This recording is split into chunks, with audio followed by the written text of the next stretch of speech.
Assalamualaikum warahmatullahi wabarakatuh. Tema video penyuluhan kali ini adalah video fasilitasi izin usaha mikro kecil sektor kelautan dan perikanan melalui Online Single Submission atau OSS berbasis resiko.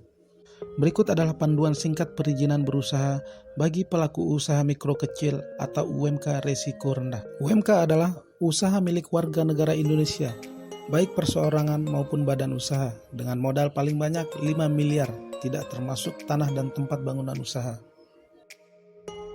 Setelah Undang-Undang Cipta Kerja disahkan, perizinan berusaha berubah dari berbasis izin menjadi berbasis risiko.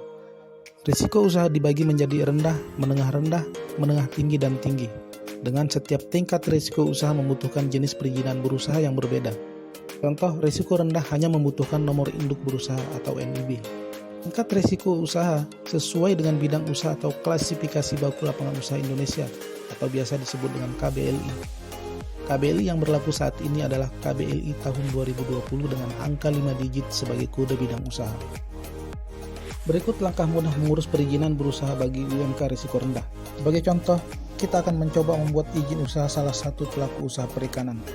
Pastikan Anda telah memiliki hak akses terlebih dahulu berupa username dan password yang dikirimkan ke email pada saat pendaftaran. Kunjungi oss.go.id menggunakan laptop, komputer maupun smartphone. Lalu pilih masuk di bagian kanan atas. Masukkan username, password beserta captcha yang tertera dan klik masuk. Selanjutnya, isi formulir dengan lengkap dan benar. Untuk UMK perorangan, sistem akan menampilkan data secara otomatis yaitu NIK, nama, jenis kelamin, tempat tanggal lahir, nomor telepon, dan alamat sesuai KTP. Data yang harus dilengkapi adalah nomor pokok wajib pajak atau NPWP pribadi jika sudah memiliki.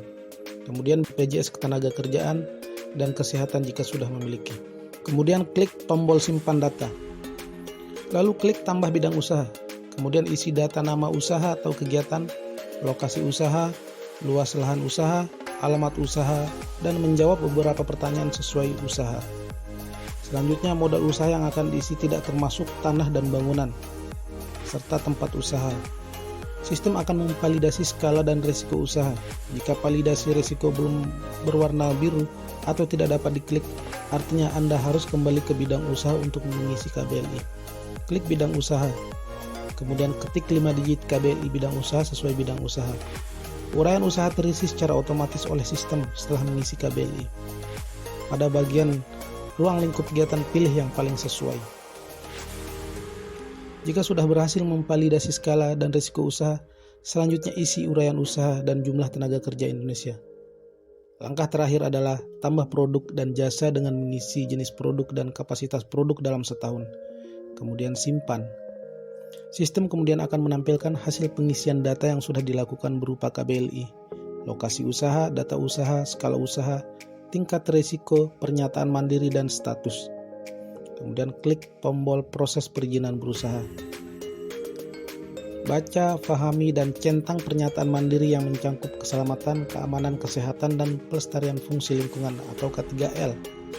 Kesediaan memenuhi kewajiban, pernyataan usaha mikro dan kecil terkait tata ruang, dan surat pernyataan kesanggupan pengelolaan dan pemantauan lingkungan hidup atau SPPL. Kemudian klik lanjut. Sistem akan menampilkan draft nomor induk berusaha untuk diperiksa kembali. Jika sudah sesuai, centang kolom pernyataan dan klik tombol terbitkan perizinan berusaha. NIB berhasil terbit. Selanjutnya kita dapat melihat, mengunduh, dan mencetak NIB. Selamat, nomor induk berusaha sudah terbit. Berikut ini adalah beberapa video singkat terkait kegiatan pendampingan atau fasilitasi izin usaha mikro melalui OSS.